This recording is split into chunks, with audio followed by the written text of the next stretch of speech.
Stop the insanity. Get your focus back onto what really matters in life.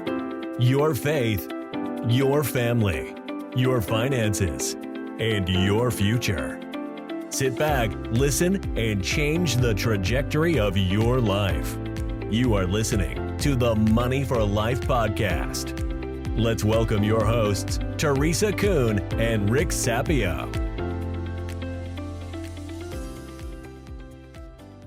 Hello, everyone. This is Rick Sapio with Teresa Kuhn, and we're here to talk about the Wealth Probability Index, WPI. It's an assessment that we created to figure out what is your probability of maintaining and protecting the wealth that you've worked so hard to create for yourself, for your family, for your legacy. And what we wanted to do is come up with a numeric measurement of where you're at in terms of what's your mental attitude around your ability to protect, maintain, and grow that wealth that you have.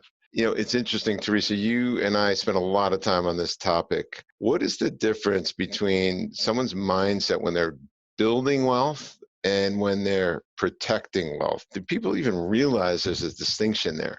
Oh, yes. People do realize there is distinction. In fact, it's something that happens physically, chemically, emotionally, spiritually. As people get older, they start to realize, I don't have as much energy as I had when I was younger. I don't have the same ability to bounce back from losses emotionally like I used to. People start to change. It's just part of aging. And yes, absolutely. They start worrying about it. They start changing their habits. If they didn't change their habits from a financial perspective when they're younger, it's slapping them in the face. They're feeling a sense of urgency, and they start to really appreciate all the things we talk about in terms of saving money, accumulating money, preserving their money.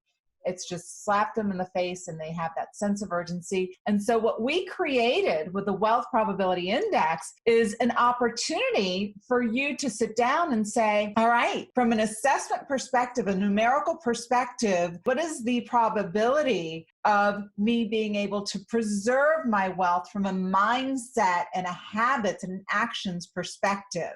The quote that we prepare for this podcast is increasing the probability of maintaining and protecting your wealth could be one of the most important things you do. Listen to the words we chose. Increasing the probability of maintaining and protecting your wealth. What we want to do is elevate your mindset around maintaining and protecting, because oftentimes, I've seen this so many times, people have wealth and then it's gone. And it's because they didn't really attempt to maintain and protect, never mind increase their probability. So what the assessment does is it's broken up into 5 sections. It takes 3 minutes, by the way, to take it. And the 5 sections are your relationship to money, your view on protecting your money, your fears about money, your mindset around money, and your lifestyle choices. Ironically, lifestyle choices play into it. If you could care less about your health, if you are the type of person that doesn't mind that you're massively obese and you're living day to day anyway from a health perspective, this probably isn't a topic that you even want to consider.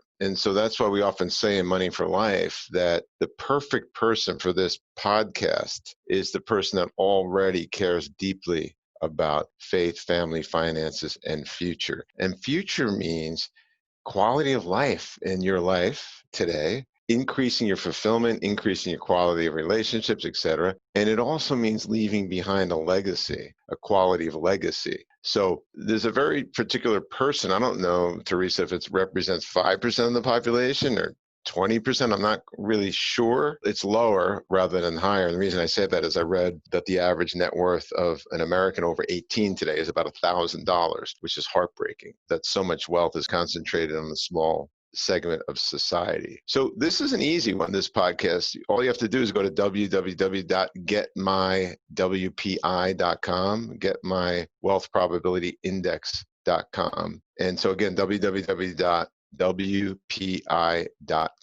And be honest, there's 25 yes, no questions basically. And ironically, when people take this survey, they get a score, and it's very straightforward, but they're able to see by the questions where they should be focusing their energy around wealth. When you think about the people, Teresa, that you've helped the most over the decades that you've been doing this, mainly giving people safe money strategies using the chassis, I will call it, of a whole life insurance policy from a mutually owned insurance company so they can also get the dividends from that company.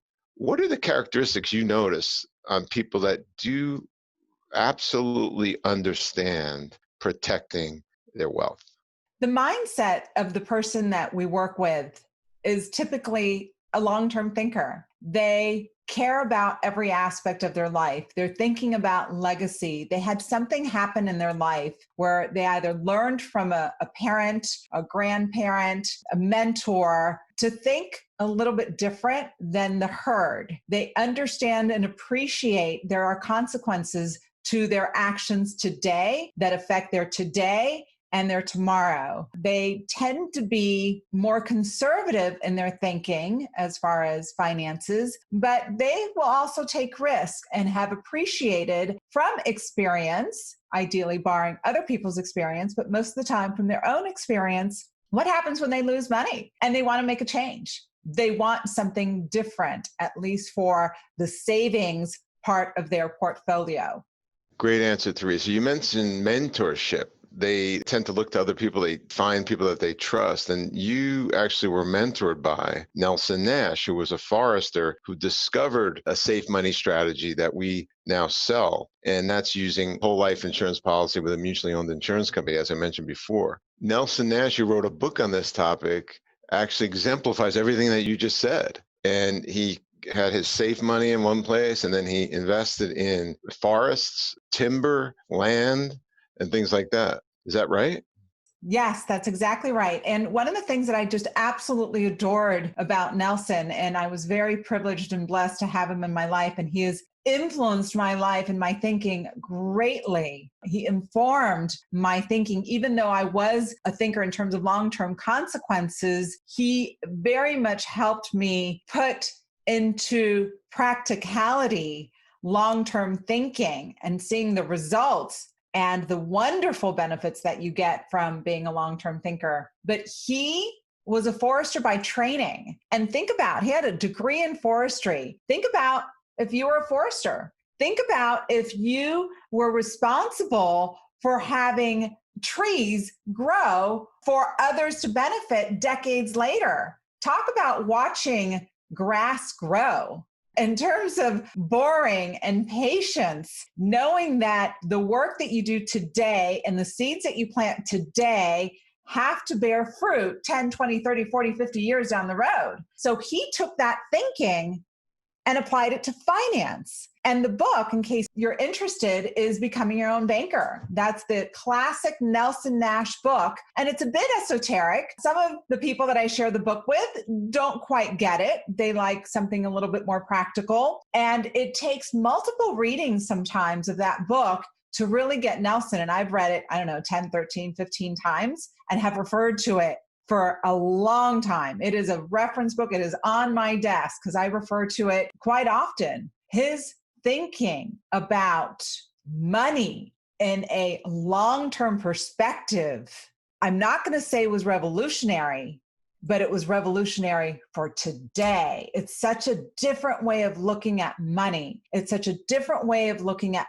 planning for legacies, for generational wealth. It is absolutely a brilliant book, and I highly recommend it to everybody.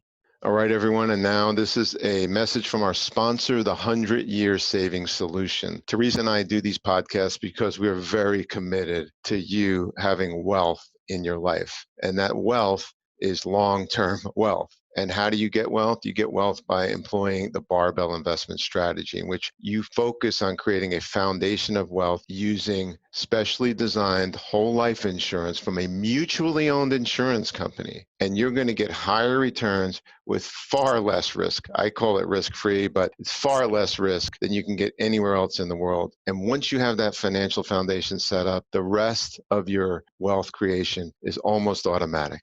Go to www.100yearsavings.com. What's unique about this is we're talking to people that represent a small percentage of the population, as I've mentioned. And I did a speech in a book many years ago called Get Rich Slow. The publisher said to me that no one would ever buy this book, Get Rich Slow, even though that's the only way to get rich. So I'm like, so wait a minute, you believe that the only way to get rich is to get rich slow? And my publisher at the time was like, yeah, I mean, it's obvious. You can get lucky and get rich quick, but the only way to get rich is to get rich slow. But the public wouldn't buy that. The public is used to get rich quick schemes. And I'm like, isn't that a little bit bizarre? And they're like, yeah, well, we like to publish what people will buy. So we recognize that we're only talking to a small percentage of the population that would understand the analogy that Teresa just laid out, which is a forester is creating something for future generations. If that's something that calls you, that's what this is about. It's about creating a fulfilling life for yourself and leaving something for future generations. That's what we're committed to. That's why we do these podcasts. That's why we're calling only the few and the proud, like the commercial says, the few proud committed savers that don't want to take risk, that don't want to have a chance that everything they worked for could explode and evaporate, which I've seen so many times because people didn't have the forester mentality.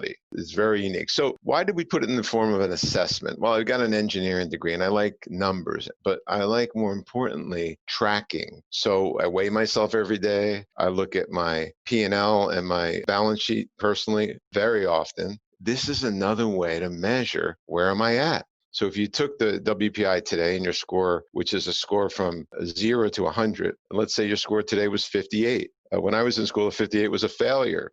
And then 3 months from now, because you listen to more podcasts or you decided to take some action in the direction that we're saying, then you see that you have a 68 in 3 months. Wow, that's progress. So I think assessments are really great to show progress. And unfortunately, we live in a world that is not about assessments and progress. It's just about waking up in the morning, being drowned by media and information and shows and crap, and really not taking an honest assessment of where we are in our health and in our finances and in our businesses. And so this is our way of giving back to the world.